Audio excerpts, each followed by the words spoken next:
అన్న నమస్తే. నమస్తే. ఏం పేరన్నా? రమేష్. రమేష్ గారు. ఉమ్. సో మరి జూబ్లీహిల్స్లో ఉప ఎన్నిక ఇంకో 2 రోజుల్లో పోలింగ్ ఉండబోతుంది. సో ఎవరికి అనిపిస్తుంది ఇక్కడ గెలుపు అవకాశాలు కావచ్చు, ఎవరి వైపు ప్రజలు ఉన్నారనిపిస్తుంది అన్న? బీఆర్ఎస్ పార్టీ గోపినాథ్ మేడం సునీత గారికి కేసీఆర్ మీద నమ్మకంతో ఇక్కడ జూబ్లీహిల్స్లో అత్యధిక మెజార్టీతో బీఆర్ఎస్ గెలుస్తుంది. ఎందుకు అంటే బీఆర్ఎస్ పార్టీ ఎందుకు గెలుస్తుంది? ఎందుకంటే ప్రభుత్వం ఏమో కాంగ్రెస్ ఉంది. సో ఎందుకు అనుకుంటున్నారు బీఆర్ఎస్ పార్టీ? జూబ్లీహిల్స్ ప్రజలు హైదరాబాద్ సిటీలో ఉన్నారు కాబట్టి 10 సంవత్సరాలలో అభివృద్ధి తెలంగాణ అభివృద్ధి చేసింది ఓన్లీ కేసీఆరే. గత 10 సంవత్సరాల క్రితం కూడా కాంగ్రెసే ఉన్నది, అంతకుముందు కూడా కాంగ్రెస్ ఉంది. అప్పుడున్న అభివృద్ధి, ఈ 10 సంవత్సరాలు ఉన్న అభివృద్ధి, ఇప్పుడు marketing, real estate, software, real estate పడిపోయిన కారణంతో సాఫ్ట్వేర్ ఉద్యోగాలు పోట్ల నిరుద్యోగంతో కిరాణాలు కానీ షాపింగ్ కూడా తగ్గి నిరుద్యోగ వ్యవస్థ ఎక్కువ పెరుగుతుంది. యూత్ పిల్లలకు కూడా జాబులు లేక ఉన్నది. మీరు కూడా రియల్ ఎస్టేటేనా? సో ఎట్లుందన్న మరి రియల్ ఎస్టేట్ రంగం ఎట్లా ఉంది? పడిపోయింది అంటా ఉన్నారు. మరి కాంగ్రెస్ ప్రభుత్వం వచ్చినాక వాస్తవేనా? 100% రియల్ ఎస్టేట్ పడిపోయింది. రియల్ ఎస్టేట్ తోటి చాలా మంది నిరుద్యోగులు అయిపోయారు, చాలా మంది బర్బాద్ కూడా అయిపోయారు.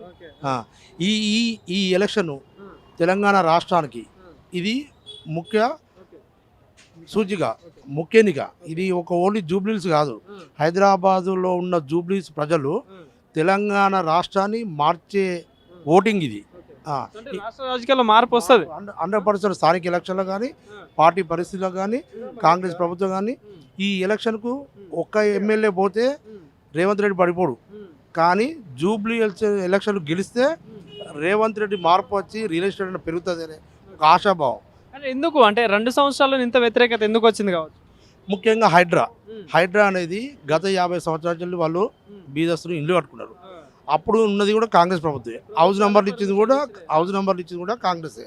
అప్పుడు ఉన్న ముఖ్యమంత్రి కాంగ్రెస్ పార్టీ వాళ్ళే కాబట్టి మరి ఇప్పుడు ఎందుకు కూలగొడుతున్నది వాళ్ళే ఆలోచించుకోరు. మొన్న హైడ్రా వచ్చినాక కూడా కొన్ని డాక్యుమెంట్లు రిజిస్టర్ అయినాయి. ఆ రిజిస్టర్ డాక్యుమెంట్లతో ఇల్లు కట్టుకున్నాక కూడా మళ్ళీ కూలగొట్టారు. అంటే ఈ 2 సంవత్సరాల డాక్యుమెంట్లు కూడా కూలగొట్టిందంటే వాళ్ళకు ఉన్న ప్రభుత్వానికి అసలు దాని మీద ఉన్న సబ్జెక్ట్ మీద, రియల్ ఎస్టేట్ మీదనో రేపు డాక్యుమెంట్ ఉన్న ఆఫీసర్ వ్యవస్థ మీద వాళ్ళకి అవగాహన ఉన్నదా లేదా అనేది ఫస్ట్ వాళ్ళు గ్రహించుకోవాలి. ఈ హౌస్ నెంబర్ తోటి ఇల్లు కట్టుకున్నాక ఇల్లు మినిమం మామూలు రైతు ఒక 50 లక్షలతో ఇల్లు కట్టుకుంటారు. వాళ్ళు 50 లక్షల రూపాయలు అప్పు చేసి తీసుకొచ్చి కట్టినాక అది కూలగొట్టినాక వాళ్ళందరూ రోడ్ల పడింది. దాని మీద ఫైనాన్స్ తీసుకుంటారు. ఆ ఫైనాన్స్ తోటి ఎక్కడ లేకుండా పరిస్థితి ఉంది. అంటే ఆ ఏరియాకి రోడ్లు ఉంటాయి, కరెంట్ సప్లై ఉంటుంది, మీటర్ ఉంటుంది, హౌస్ నెంబర్లు ఉంటాయి, వాటర్ బిల్ కడతారు, అన్ని కడతారు, అయినా కూడా అక్రమంగా అని చెప్పేసి అంటాం. మరి ఈ అక్రమంగా ఉన్నదని చెప్పి హైదరాబాద్ అన్నప్పుడు వాటర్ సప్లై ఎందుకు ఇవ్వాలి, కరెంట్ ఎందుకు ఇవ్వాలి, హౌస్ నెంబర్కి ఎందుకు ఇవ్వాలి, డ్రైనేజ్ వ్యవస్థ ఎందుకు పెట్టాలి? ఫస్ట్ మరి ఇవన్నీ ఉంటేనే కదా గవర్నమెంట్ నిధులు దానికి పెట్టింది. ఒకవేళ అవి లేవు అన్నప్పుడు గవర్నమెంట్ నిధులు దుర్వినియోగం అయినట్టే కదా. మరి ఆ శాఖల మీద చర్య తీసుకోవాలి కదా. ఫస్ట్ ఆ శాఖల మీద చర్య తీసుకోవాలి కదా వాళ్ళు. మరి ఇప్పుడు ఈ జూబ్లీహిల్స్ నియోజకవర్గం విషయానికి వస్తే మరి ఎట్లా ఉంటుంది? ఇక్కడ నవీన్ యాదవ్ కాంగ్రెస్ పార్టీ నుండి పోటీ చేస్తూ ఉన్నారు, ఇటు దీపక్ రెడ్డి బీజేపీ నుండి. సో అటు నవీన్ యాదవ్ నేను లోకల్ లీడర్ని, నేను అభివృద్ధి చేస్తానని నమ్మండి ఆయన చెప్తా ఉన్నాడు. బీజేపీ కూడా అదే చెప్తాను, నేను ప్రజల్లో తిరుగుతా ఉన్నాను.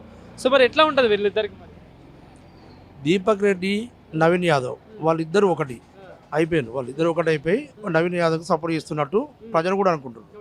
ఇప్పుడు ఉన్నది బీఆర్ఎస్ ప్రభుత్వం. మాగంటి గోపినాథ్ గత 3 సార్లు గెలిచి ప్రతి మామూలు కార్యకర్త కానీ మామూలు ఇంటి దగ్గర అన్నా నేను ఉన్నాను అనుకుంటా సర్వీస్ చేసిండు, ప్రజల్లో తిరిగిండు. ఆయన అంటే ఒక ప్రత్యేకమైన అభిమానం ప్రజలకు ఉన్నది. దానితోటి భర్త చచ్చిపోయింది పాపం, ఆమెకి 2 ఆడపిల్లలు, 1 కొడుకు. లెక్క ప్రకారం కాంగ్రెస్ పార్టీ అనేది ఈమె మీద పోటీ యొక్క సానుభూతితోటి విరామం చేయాలి. ఈమె రేవంత్ రెడ్డి ఇద్దరు కొలిక్కు, ఇట్లా చూసినా కూడా పార్టీ వైజ్ చూసినా కూడా ఆమెకు యునానిమస్ ఇచ్చి ఒక రాష్ట్ర ప్రతిష్టను పెంచవలసిన బాధ్యత ఆ రాష్ట్ర ముఖ్యమంత్రికి ఉండాలి. అది ఎట్లా ఉండదు మరి పోటీ ఎట్లా ఉండొచ్చు ఈ 3 పార్టీల మధ్యలో? పోటీ ఉంటుంది, అధికార పార్టీ కాబట్టి కొంత కాంగ్రెస్ ఉంటుంది.